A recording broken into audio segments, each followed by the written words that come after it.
Hey guys, you probably have heard of the term AI agents everywhere in 2025, but have you ever wondered how real businesses are actually using these AI agents for real life business work? Today, I'm joined by Molly, one of our most active users, to share her experience with you. So, Molly, please say hi and share a bit about yourself. Hey, I am so grateful to be here. We are obsessed with MindPal.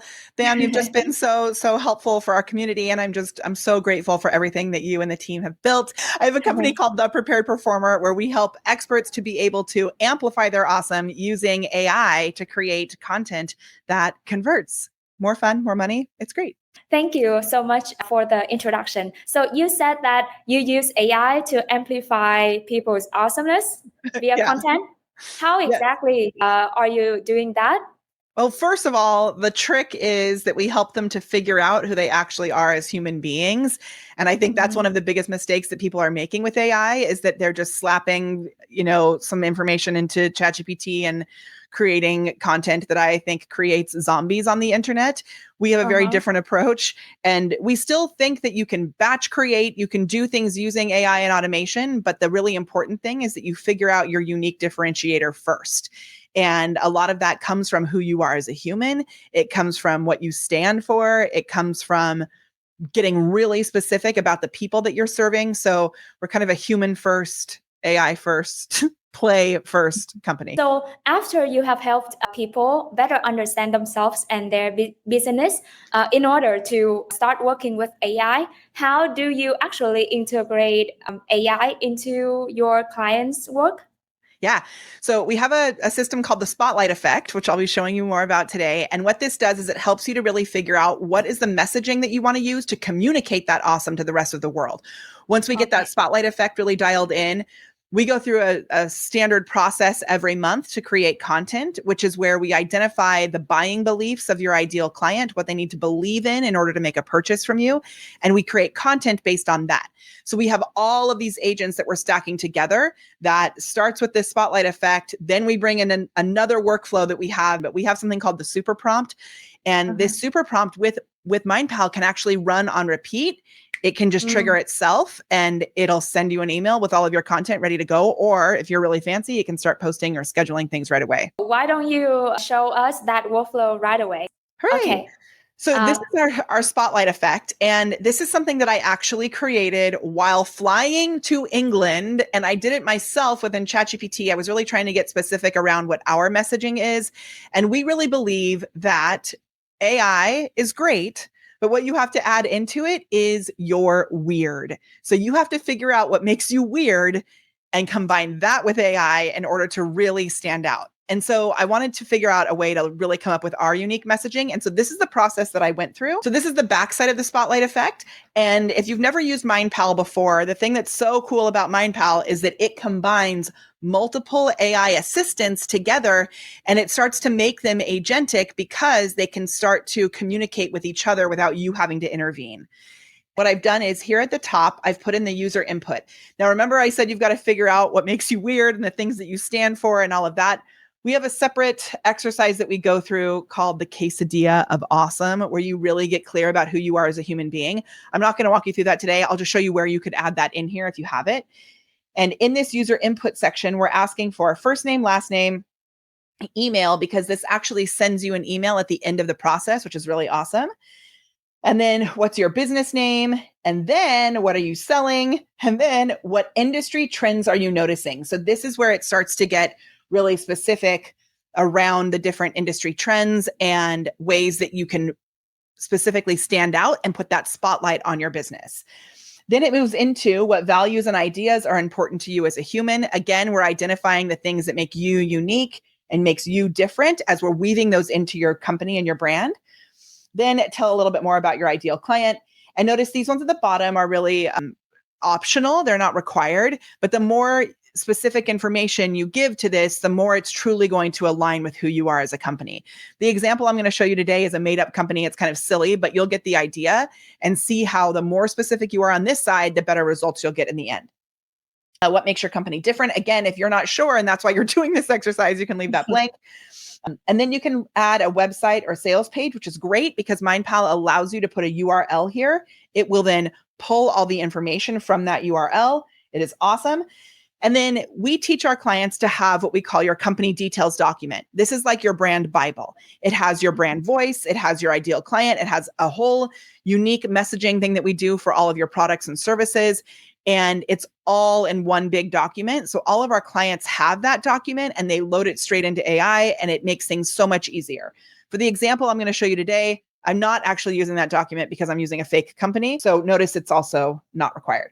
Okay, so once they fill that out, they're going to get all of these different results. So each, I'm going to zoom in on these, but I just want to show you how crazy this is. Each of these little green boxes here, these are all specific AI agents that are trained with a specific task. And one thing that I see people do wrong with MindPal, where they get a little confused, is they don't recognize that this is not actually the agent. This is a task that's assigned to the agent. I don't know if you want to say anything else about that, because I've noticed some people mess that part up. Yeah, this is a common mistake of a lot of people too. So to give you guys some context on MyPal, you guys can build and train AI agents on your knowledge sources and with a specific background. Yeah, and as you can see inside the background section, you have already provided a lot of instructions to the AI agent, and some people get confused when they don't know why they need to provide that more prompt inside the task section of the workflow step besides the original system instructions already included in the AI agent. I think Molly, can you help especially me with that? on the output section, because the output could be set, like on this one, I have the output is Yeah. pretty clearly set for what the task could actually be. But if you Yes. wanted to have, like, sometimes I'll use an agent that's just a basic copywriter, and then that way I can use that basic copywriter without needing to create an agent again and again and again, and I give it a specific task. With this one, I actually do have an agent that's trained on how to create an ideal client avatar. I don't need to have a lot of specific information aside from right here. It just says, read the info below and create an ideal client avatar. It will know exactly what to include because the agent has that output format. Okay, so what we're doing in here, and I'll go through these pretty quickly, and then when we run it, you'll really see it in action. This first one is creating the ideal client avatar. And notice it's pulling from all of this information below. Now, some of the prompts that I do in here, I didn't edit this one before showing it to you. This is exactly as I had it. Yeah. Sometimes we'll follow the really amazing prompt structure that you give with the hashes and the pound signs in order to show that structure. In this one, I'm just really telling it exactly what we need. And I'm making sure that it has a clear definition of what this next little input is going to be.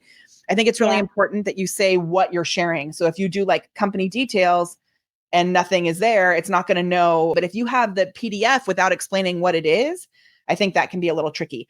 Sometimes I didn't do this on here, but sometimes I'll write like this. I'll go optional before the ones that are optional. It hasn't affected this one, but if you find that it's getting a bit confused, you have to just make sure you're as clear as possible in this description here in the task. Sound good? Sounds good. Awesome. Okay. And then from there, it's going to go into the next step where it's writing your company values. Now, you may already have company values written. If that's the case, you should load them in this exercise and that company details, and it'll pull straight from there. But for this, it's actually trained to write the company values because it's a company values specialist, and it has a very specific like output format for the company values as well, which is really great. Then from there, now that you've got these foundations in place, it's going to go on and it's going to write your brand pillars.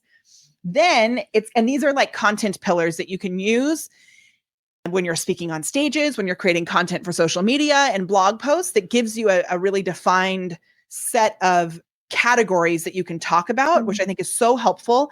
I'm someone who gets very creative and excited about a lot of things, and having a structure with which I stay in is just very comforting, and it's good for all of us, I think. Now, then we move into the big problem. So it's identified all these things, and now we want to find a big common enemy. Like, what is the problem that we are standing up against? And so in here, it will find one big problem definition specialist. So this agent is trained on identifying that one specific problem, and it gives it a name. You'll see it do this when we run the whole thing. And giving it a name, I think, is really important. Like, for example, back in the day, we had this term that I came up with, which was salesy weirdo. And so when we named the salesy weirdo, which is like, my big enemy is Lambo Larry. And Lambo Larry is like out there trying to scam people on the internet, right? And he's like, yeah, I'm cool. I got the car and the girls in bikinis, but he's not actually caring about human beings. And then what happens is your community will start to refer to that salesy weirdo or Lambo Larry or whatever those things are. It brings the community together when you have a word like that. It's really cool. So this will name that. Where did I go? Yeah, it'll name it. Then it will go into a framework for your business. Now, this is something that a lot of our clients have in place already. Like, they have a framework, but a lot of our clients don't have that defined. And I find the more that we can get really clear around the frameworks that we are using in our business, especially if you are a course creator or an expert-based business, frameworks that are your own, like you've already heard me mention the tree of beliefs, the quesadilla of awesome, right? The super prompt. These are all things that my clients know the exact steps to that framework, and it makes everything so much easier. And then when I speak on stage, it's like, you think of Mel Robbins' 5 thing, like, right? You count the 5, 4, 3, 2, 1. Like, that's a unique framework that she's known for because she talks about it a lot. And so when you create content based on your frameworks, it helps to really establish your authority and makes you more known because of that framework that you've really put your stamp on.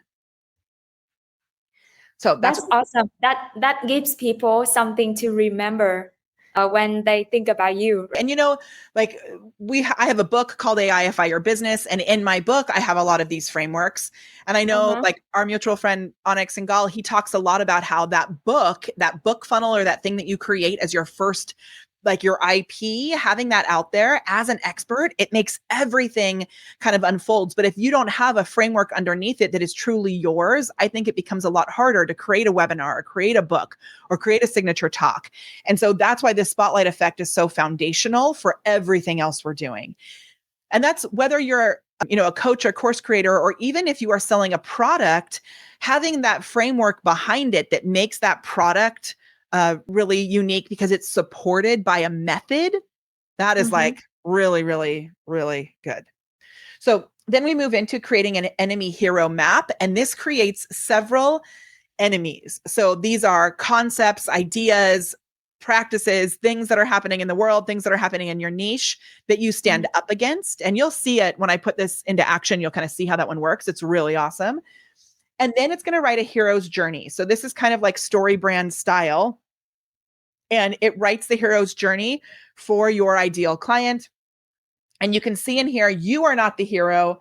When you look at this hero story specialist, it's actually making the ideal client the hero, and it goes through a whole journey for that ideal client. Now, this becomes powerful for your sales pages, for your webinars, for your social media content. It's really great. And also notice, this is not only bringing in the answers that they gave, it's also, I love how you guys have added these new icons here. So cute. So see the little like stars, sparkles right there? That means that it's coming from the results that each of these agents have given us. Do you want to add anything about that? Yeah, this simple referencing system is what makes the multi-agent workflows on MindPal so powerful, because instead of having different AI agents work in silos and you have to be the bridge between all these AI agents, you can actually set them up so they can automatically communicate with each other. Yeah.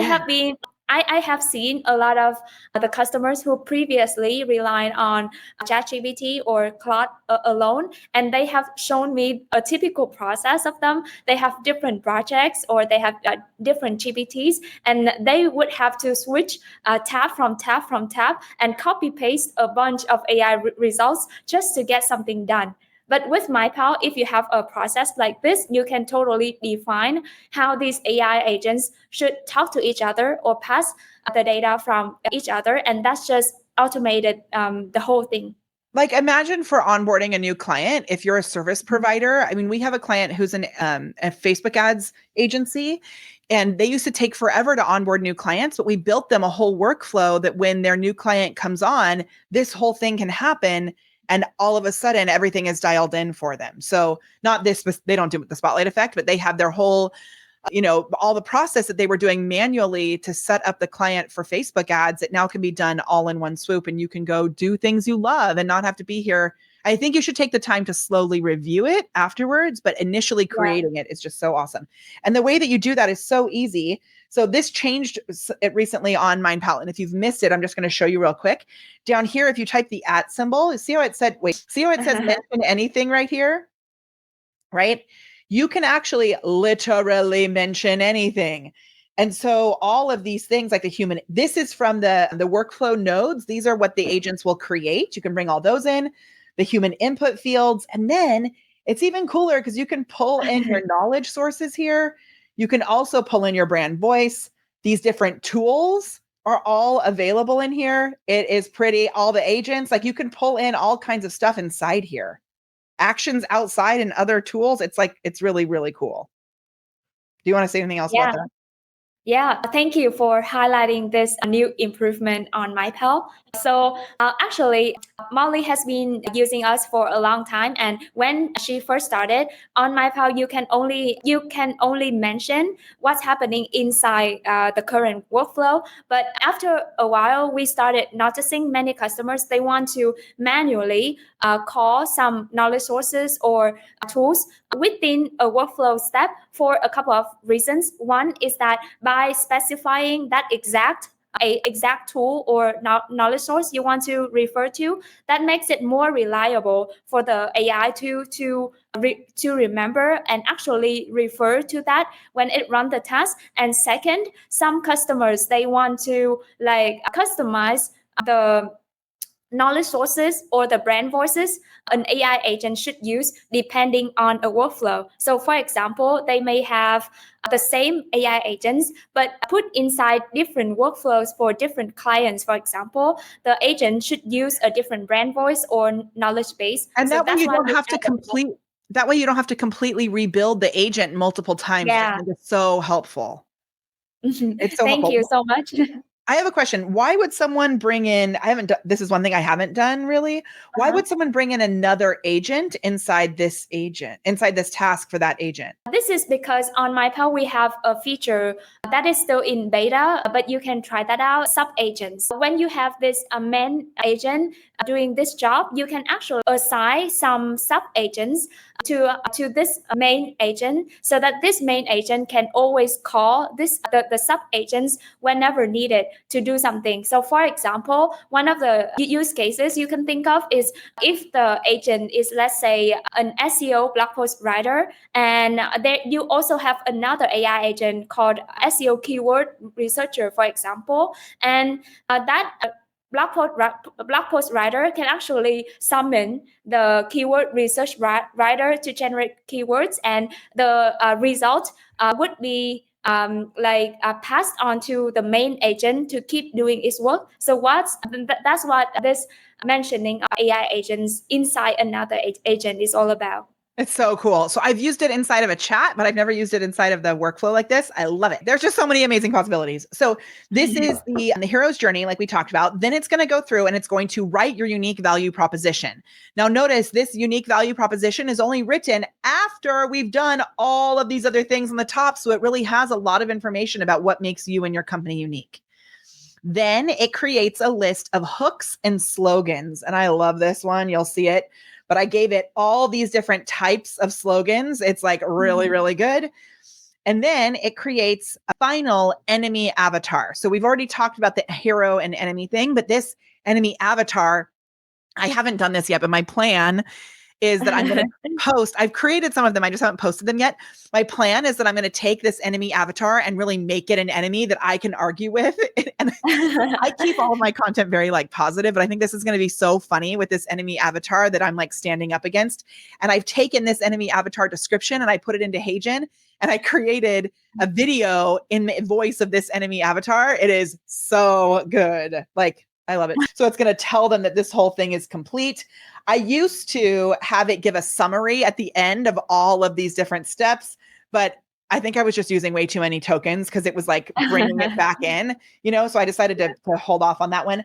But what it does at the end is it will actually send them an email if they used a Gmail address. So at the beginning, if they entered a Gmail address, this webhook will go and talk to Make, and it will send them a document. It'll create a document, and then it'll send them that document using Gmail. Now, I could have, because I made this a while ago, but if I wanted to, I could actually have MindPal send an email, correct? Yes. So how would I do that? I just go like this one. You can use Gmail. Yeah. Send it. Oh, and so I can make a draft. I can send an email. I could like send a draft, send an email right here. Yeah. Yeah, So, that's right. And specify the email address as well as the content or the title, etc. All the preferences too. So I can go like this, and I can pull in their email address. But to make this work, you will need to connect to your Gmail account first. So in the basic writing assistant agent, which is here, I can go into the integrations, and then I can go to native integrations, and I've already connected this here to Google Drive, Google Sheets, and to Gmail. So that is already connected because I had it connected in the integration. Okay, that's perfect. Right.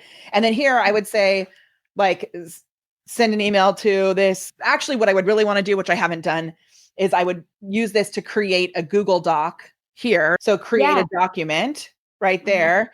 And then that document I could send to that person via email. Right now, I already have it set up with a webhook. So right now it's okay. Like, we don't need to do anything. I already have it set up. So the way that it's doing it right now is it goes to this webhook, and inside the other thing that's a little tricky is that you have to give permission for the other person to be able to see it. And so that's the other reason I have it set up via webhook. So what it does is it creates the Google Doc, and what the Google Doc does is it pulls in all of the responses to all of these via that webhook, which is so powerful. The Google Doc then has that whole response, and then it gives permission to the email that they entered. So if it was a Gmail account, it can give them permission to their Gmail account, and then it'll send them an email with the link to that actual document, which I just think is amazing. Okay, so are you ready to see it in action?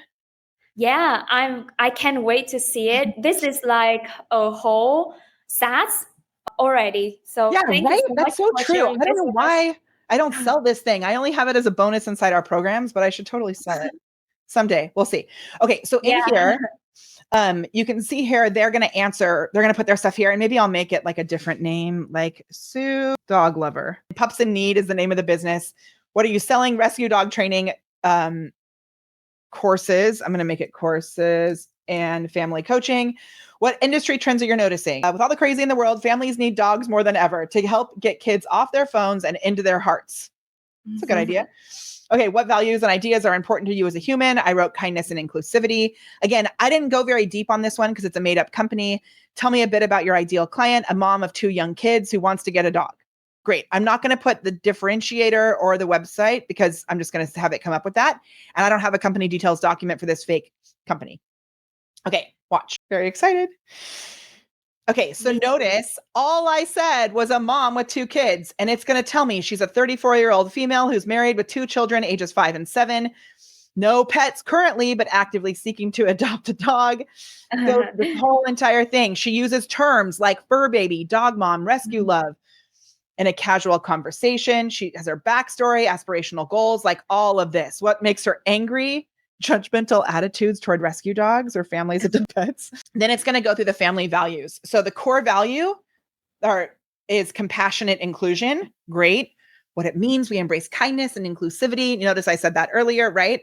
Aligned pillar, family bonding, emotional well-being, empowered family harmony. I mean, this is like good stuff. And then I also had it start to weave in hooks and slogans up at the top where every wag and every heart belongs. This is so good. This has so much in it, which you'll see, but sometimes it gives things that are kind of like, what on earth? You don't have to use everything it gives you. I intentionally overloaded it with lots of options, and it gives you like beliefs that you're going to have here. So, okay, then your core pillars. Pillar 1, family harmony with rescue dogs. Pillar 2, kindness and inclusivity in every step. Pillar 3, heart-centered emotional growth. Pillar 4, empowered training for rescue dogs. Pillar 5, joyful family bonding through rescue dogs. So now I could take each of those pillars and I could create different content based on those pillars. It's giving us different blog post ideas that go with those pillars and video ideas that go with those pillars. So like this one, 5 secrets to creating a peaceful home with your rescue dog and kids. Instagram reel, quick tips for calming your playful puppy around young children. Amazing. I could have used this a couple months ago. A video idea, a day in the life of family, balancing school, work, and rescue dog training. Email topic, social post prompt. Share your funniest family moment with your rescue dog. Tag us. And it does that for each of these pillars. Amazing. But it doesn't stop there. Then it goes into the big problem, rescue dog integration anxiety. Now this name, I don't think is very clever. Like I've had it come up with much more clever names. And if I wanted to, I could regenerate this or I could edit this right in here. Sure. Yeah. So when you click up here, you can click on regenerate. And when you do that, when you add this prompt here, it will actually regenerate this whole little section based on the information above, correct? Yes. And then what you add into this custom prompt, you can make it more specific. So like, just keep in mind, it's not going to go through and change everything else below. It's only going to regenerate this one little section. If you want to slow down the process and make sure that you can give approval to each of these steps, there is a way to change the settings on the backside of this. And if you do it that way and you require the human approval for each step, that will take the newest, most approved version before it goes to the next step, correct? Yes, thank you for highlighting that feature. So on MindPal, when you run this workflow, you can actually run it in supervised mode, which essentially force the AI workflow to stop after each step to allow the user have ample time to read, review, or make any edits if needed before moving on. So generally, AI is pretty fast at writing this content. So it could be overwhelming for some people if the AI just keep spitting out words like that. But this will only apply to a new workflow run. So that the workflow run that we are using, it's still running in the normal mode. Yeah. I prefer to do it the fast way, but I think there are, like you just said, some people would prefer to have the option to go in and play with and massage it and zhuzh it in between. So I just wanted to make sure everybody knew that was possible. So if I go here and I say, make the title very clever and memorable, we'll see what it does. So it's going to rewrite it. The Rescue Rumble. Okay, now that's like you can have that as something like, oh, are you dealing with the Rescue Rumble? You don't know what that is? Tell you. I love it.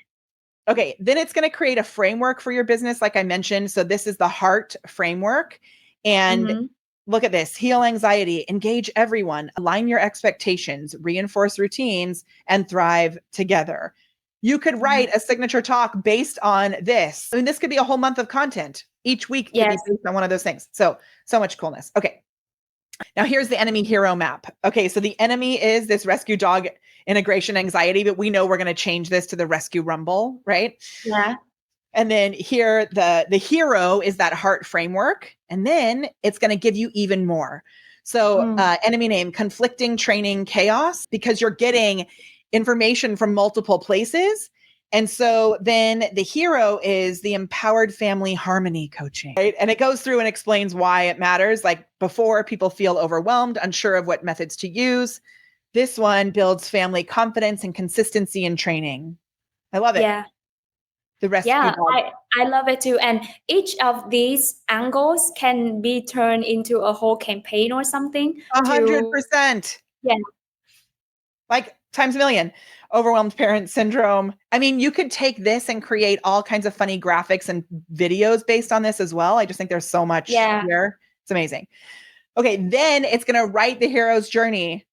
So the hero living as a 34-year-old married woman devoted, blah, blah, blah, blah. The problem, the guide, the plan, the call to action and what they'll gain, what they'll risk, the success transformation. I mean, so much that you can use this for now if you take this. And what we do is we make this into a document and we'll load that back into AI. We'll use this to create content in the future. Then the UVP, which is your unique value proposition. At Pups in Need, we believe that every rescue dog deserves a loving home and every family deserves confidence and harmony that comes from welcoming a furry friend. Our unique framework. What sets us apart is our heartfelt commitment to kindness and inclusivity, which, not everyone is going to want something that involves kindness and inclusivity, which doesn't seem like something that would be polarizing, but it actually is, which is good. So you're going to get the people that you actually want to work with, which I think is amazing. Look at all this goodness. A client example. Before joining Pups in Need, Sarah, a busy mom of 2, felt overwhelmed, conflicting advice, and worried that her rescue dog would disrupt her family harmony. After completing our courses and coaching, she gained confidence in managing her dog's behavior. She saw her children actively caring for their new furry sibling. Now, you wouldn't use this as a testimonial because it's made up. It's not a real thing, right? But this can even help you to ask your clients for testimonials because it shows you that before and after, and you get something similar from them, which I just love. Okay, then it's going to go through and create a list of hooks and slogans. And so I have all of these different types of hooks and slogans here, like guiding families through rescue dog joy, ready to grow and love together, all kinds of things, training puppy chaos into family cheers. And the thing that's really cool about this also is I spent 2 hours. It was like 10 hours because I was on this flight to England, and the whole way there, I was like diving into each of these agents. So they're very specifically trained to give us this magic. Okay. And then it's going to come up with the enemy avatar, my favorite part. So the character name that it gave us is Anxious Annie. She embodies the fear, doubts, and misconceptions that families face when considering adopting and training a rescue dog. She's overwhelmed by conflicting advice and worries that a rescue dog will disrupt her family's harmony. And then it gives us all of these character traits. She constantly worries about every possible problem that could arise, right? It gives us her writing style. And then we can actually have her as a character that writes content that gives an example of what we don't want. It's like what we stand up against, which I think is so funny. And nobody really does that. So it's a really good idea. I just edited this one for, look at how it's saying, sure, here's a casual, friendly message to Molly Mahoney from Sue. So I need to fix that prompt. It used to, like I said, I had it set so it would give you the whole playbook, and I changed it recently, which I can show you how to fix that. What you would do is you'd come in here and you'd go to the form or the builder, and you'd say in here, I would say like something like this, that is similar to the message below. And then I'm going to say in here, important, only share the message below. Don't explain that you are writing then I'll put this in quotes. And that will help make sure that it's not going to say, great, here's a message from Molly, right? Which is like awkward. Let's try regenerating that to see if it works this time. Great idea. Okay, let's regenerate that.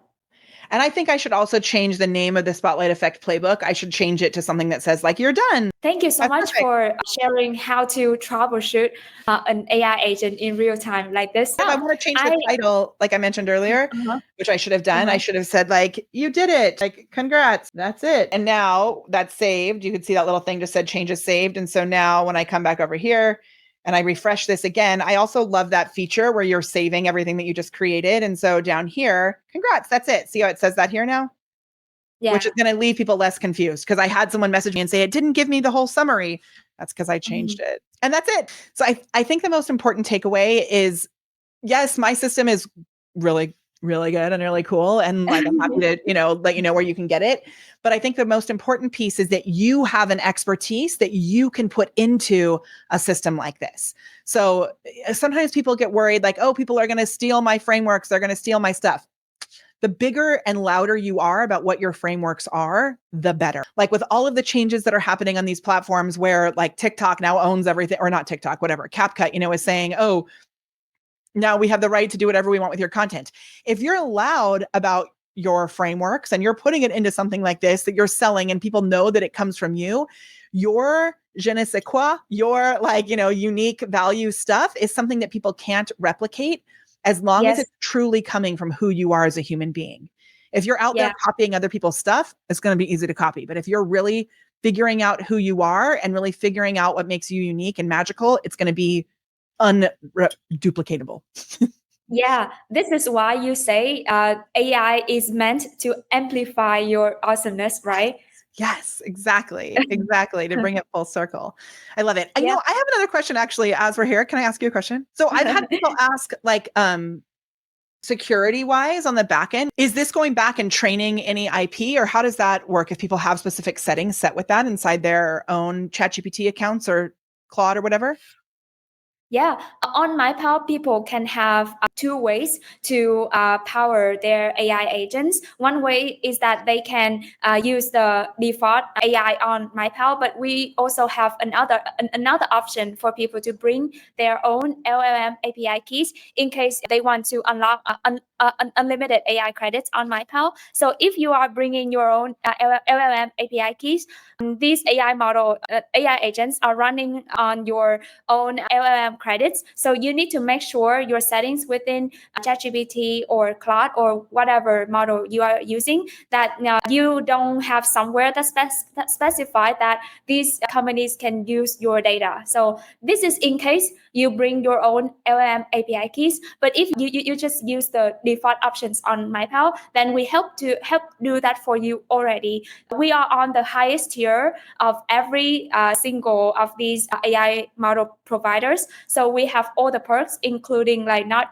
getting the data and training the AI models. Like, I feel like if we post something on the internet, everybody has it anyway. So I'm more inclined. I'm not sharing like, my social security number or private like information, but I know there are people who have been asking me about that. So I'm super glad to know that you guys have it dialed in.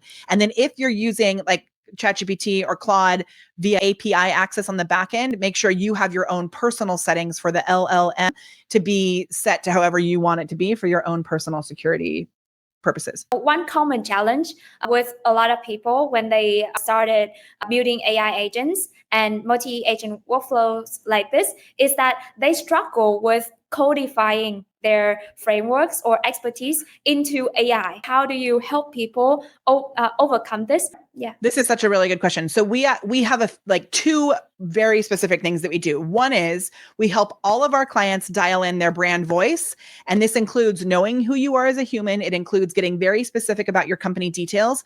So that brand voice piece, no matter which program of ours you sign up for, we have our AI Content Club, AI Stars, which is more advanced. Sam has been in there doing some awesome trainings with us too, which has been so fun. And then we have another higher level called Multiply that's more focused on sales and that kind of stuff. In all of those programs, when you join, there's a course that's called Start Here. It's like my trick to get everyone to do the foundations. And in that Start Here course, we have a whole system for identifying your brand voice and getting really clear about your products, because a lot of people describe their products in a way where their products actually cannibalize each other. And so we have another framework called the Goldilocks method, which makes people go, oh, it's just right. Just like Goldilocks. So we do that first. Then I actually created a custom GPT, which I should put into MindPal. I haven't put it in MindPal yet, but it should be there. It's a prompt framework generator. So it's a prompt. I call it your source prompt. Like, what is that source prompt? And it covers the following pieces. So it covers the vocation of your AI agent. It's a voice framework. It's a little acronym. The vocation, the objective, like what is the point? The insights, meaning like the information behind the scenes that we need to know, the composition, and then examples. And so having all of that in place, the way that we split that up is we put the first part into the top, the background inside MindPal, and the bottom part goes into the output part of MindPal. So this GPT that we give our clients will write their prompts for them. So it makes it super easy. I use it for all of mine now, so I don't have to worry about making my stuff really specific. Yeah, that's awesome. Then I also have a follow-up question based on what you just said. You are using both single AI agents and multi-agent workflows. So how do somebody who is new to this decide of which use case he or she should use a multi-agent workflow for, or which use cases he or she should use just a single AI agent for? That's a great question. And so the single agents we're using, even with sub agents sometimes as well, in a chat situation. So inside MindPal, there's this agent section, right? I have too many agents that I've created, 281. And then there's a chatbot section. Now the chatbots, I only have 16 chatbots that I've created in here out of the other agents, but I can actually create a chatbot that will allow me to talk to it. So like this evergreen engine here, I can come in, let me sorry, I clicked the wrong thing. If I go here, now I can go to this link and I can instantly talk to this link. Let's create content, right? And I'm like, okay, I'm going to add in my company details and ask it to create content.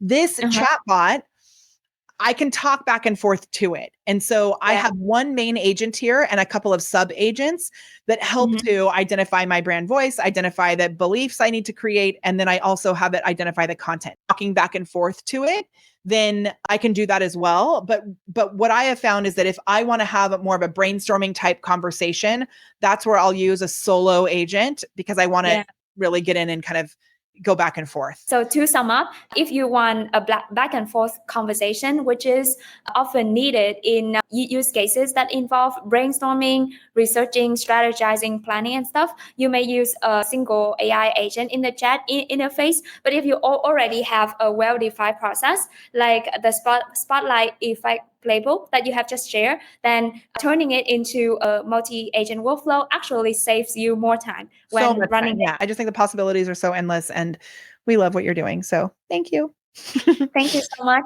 So I think today I have learned a lot from you. I can see how like you are actually turning all your frameworks and knowledge in this space into a whole workflow like this, and I find it really awesome that you are able to pull off this whole like awesome workflow within just 10 hours. I think if I'm building this, I think it may take me days.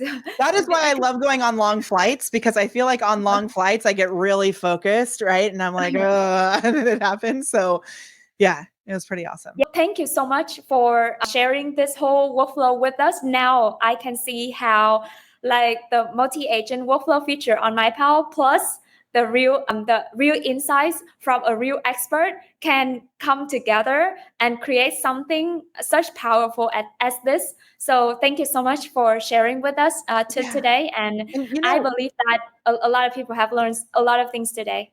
And one other thing that I think makes something like this so cool is that you can do like we did. So this is actually a bonus for our content club. It's a bonus for our AI Stars programs. And so when people come, like on the sales page, I have this whole thing about the spotlight effect and how you're going to get this separate course and this separate tool as a bonus. So if you're creating tools like this within MindPal, you can sell them on their own. You can add them as a bonus, or you can use them internally. You can use them as lead magnets. We have loads that we're using as free gifts. And there's just so much that you can do if you really dial in this system. So I can't wait. And if you have any questions, reach out. I'm the Prepared Performer on Instagram, Molly Mahoney on Facebook and LinkedIn. And I love everything that you're doing. So it's so awesome. Thank you so much for joining me today, Molly. And if you want to join Molly on MindPal and start building your own team of AI agents and awesome multi-agent workflows, just like Molly did, make sure you check out mypal.io. Thank you for watching. Goodbye. Bye.